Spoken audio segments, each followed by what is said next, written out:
What is going on, Guardians? My name is TheBlackLink, and we are back today to talk a bit about some news coming not only out of this week's Bungie weekly vlog, This Week at Bungie, but a few other things that have been going on alongside that. In addition to covering some of the things we're learning from Bungie in this week's blog update, we'll also be talking a bit about that very recent Bungie Bounty live stream in which they took on the community in a couple of games of Mayhem, while also having some of the developers on hand to answer questions directly from the community.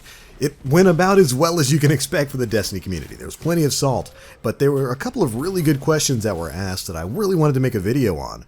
Just really wanted to bring some attention to. But thankfully, they also included this stuff in the TWAB, so now I just kind of get to make one video and include this all in one. So yay, thanks Bungie for making my job a little bit easier. So, we're going to go ahead and start off with that.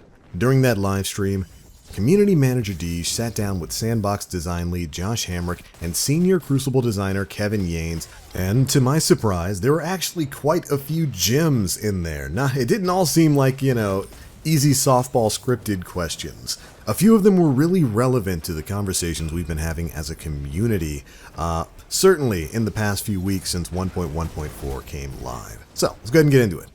In regards to time to kill, it's a pretty popular opinion within the community that the TTK should be decreased. Do you have any plans on looking into this issue further? The Sandbox update was called the Go Fast update. Will the next be called Kill Fast? Thanks for listening. This is what Josh had to say. We know this is one of the big items the community would like to see. We're already coming at it from a few different angles. With update 1.1.4, we wanted Guardians to feel more powerful and get more chances to showcase that power. These changes included making weapons more lethal. The next big Sandbox update comes with Season 3, as we buff a good chunk of the exotic weapons. These changes will be a direct response to exotics don't feel exotic enough. Some of these weapons are getting damage buffs that can have a direct impact on the average time to kill of an encounter. And so that was a very standard developer answer of not really directly referencing whether or not they're going to be lowering time to kill, although they do go on to talk about that a little bit later. But I wanted to bring that first question up because it kind of leads directly into the next one. With the changes that went into effect with 1.1.4, we know there have been some pretty big changes in PvP, including one particular exotic pulse rifle that is just a little bit above the rest out there in the environment. And that is the Vigilance Wing. And the next big question they wanted to highlight was this. Will Vigilance Wing be allowed to reign supreme in the Crucible, or will we see any fine-tuning in the near future? Which was, of course, someone's very measured way of saying, are we going to be getting a Vigilance Wing nerf? And surprisingly, this is what Josh had to say. While we will continue to adjust the sandbox, we are not planning an outright nerf to Vigilance Wing at this time. We don't believe slowing Vigilance Wing's time to kill in a world where our players are asking for a faster time to kill is the right call. Instead, we should be adjusting more weapons up to a level where they can compete. I believe you'll find a few retuned exotics that can do that in the Season 3 exotic update. And that right there is certainly a moment.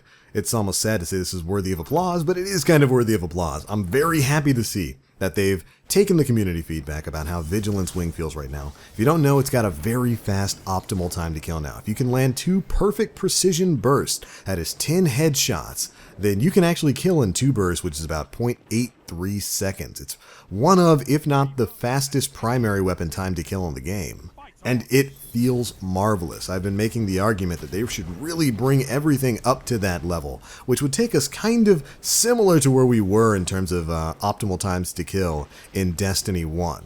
And that seems to be the sort of philosophy Josh wants to have moving forward. This is, of course, continuing on what he said in his previous developer commentary video, where they basically said, okay, they're going to listen to community feedback and they're going to try to tune things based off of that, where instead of nerfing everything into the ground that shows any sort of promise above the rest of the competition, they're going to try to buff everything up to that level. And I'm very happy to hear about that.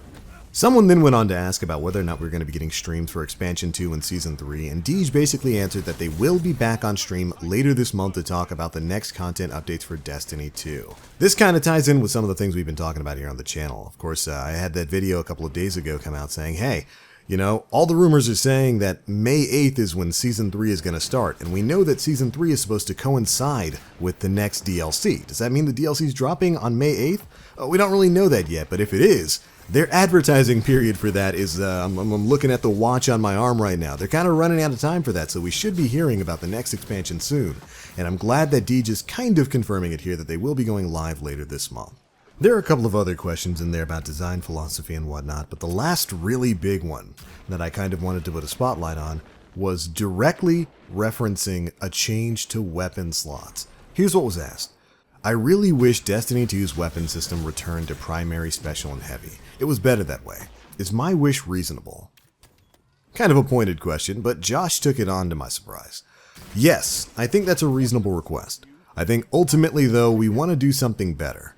Either way, we're actively working on weapon slot changes right now.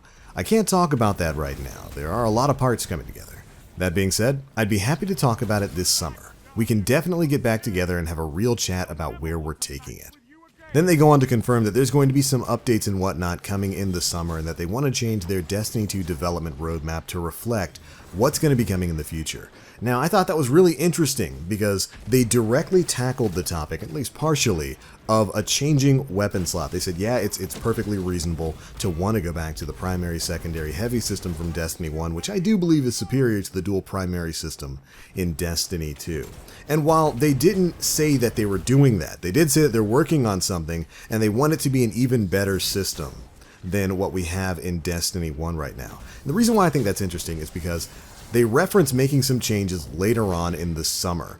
I've always said that if a change were to come to the weapon system in Destiny 2, that would be something very big, and that's something that would probably be pushed back until the major expansion release later this year. So this kind of ties into that. Them talking about revamping the way the weapon system works and us learning more about it over the summer, I think is important because it's different than just saying, oh, well, we'll buff sniper rifles and we'll buff fusion rifles and we'll buff shotguns so that they can compete with swords and rocket launchers. Those kinds of changes are a part of the weapons sandbox changes. They're discussed in their own capacity. So the fact that they're bringing this up as kind of its own thing does kind of give me hope that they are really making some big systemic changes to the way the weapon system works. Because right now, even with the great buff to sniper rifles and whatnot, and even shotguns in PvE, I still don't really pick any of those over something like the Wardcliff coil. Although that's not to say any of them are bad in PvE right now. I just feel like, of course, I'm an old D1 player. I love being able to have a primary weapon, a secondary weapon like a shotgun, and then a rocket launcher or a sword or something. So I'm very happy to hear that they're working on something significant for this outside of just making some of those lesser used heavy weapons, or power weapons rather, stronger. And we'll be learning more about that in the summer. But alright, Guardians, that was it for some of the most interesting questions that were asked during that Q&A session. I was pretty happy with it. I mean, that chat was salty as salty could be. It was an absolute madhouse, and I loved the bants that were going on in there. But I'm very happy that they addressed really two of the biggest issues right now in talking about time to kill globally and, of course, the weapon system. Those are two hot ticket, hot button items that they took head on. You know, they definitely gave the old Bungie beat around the bush developer answers, but I'm glad that they're at the very least addressing it. It does really seem like they're listening to the community and making changes based off of that. Alright, but moving on, there's going to be some changes coming to Rumble. It seems like they heard our complaints. They're knocking it down from 8-player Rumble to 6-player Rumble. This is all, I guess, a part of the testing period. They said they're going to knock it down to 6 players the next time around. They're going to retune spawn so that it's not quite as crazy and then see how that works. And if they need to change it again from there, well, they'll change it based on our feedback. I think that's a good sign. There's been a lot of good signs from Bungie this week that they are actively listening to community feedback and making changes based off of the things we're telling them. Which is good. This is something we've wanted to happen for a long time. Alright, moving on, we've got Iron Banner next week. It's going to be Control. First time it's going to be 6v6 Iron Banner, so if you're a 6v6 kind of player, you've been missing that. This is going to be the first time we're trying it in Destiny 2. Hopefully it doesn't get too crazy like Rumble has been. But that pretty much covers it for this week's issue of This Week at Bungie, the Bungie Weekly blog. There's some very interesting stuff in there. To Bungie, I've got to say, keep it up. They're really responding to community feedback right now, and it's more important than ever to continue giving them constructive criticism, constructive feedback on Destiny 2 to really turn it into the game we all want to play. But alright, Guardians, that is it for this one. Those are my thoughts on the information we got in this week's TWAB. Be sure to leave me yours down in the comment section below. Are you excited about some of the changes that are coming to Destiny 2? Are you excited for the next DLC pack that's due sometime next month? I think for me, more than anything, I'm just really happy to hear some of the things we're hearing from guys like Josh Hamrick and Kevin Yates, that they're listening to community feedback and they're trying to mold some of their behind-the-scenes development based on what we as a community are saying. That's got me hopeful for the future. But that's it for this one. If you enjoyed the video, feel free to drop a like and make sure you subscribe to stay up to date with all the latest Destiny 2 news we're putting out. And if you'd like to support the channel, of course we've got a Patreon, a Twitch page, and all those other places you can follow. Links in the description box below. But it's going to be it for this one. Thank you all so much for watching. As always, I'm TheBlackLink. You Guardians, stay frosty.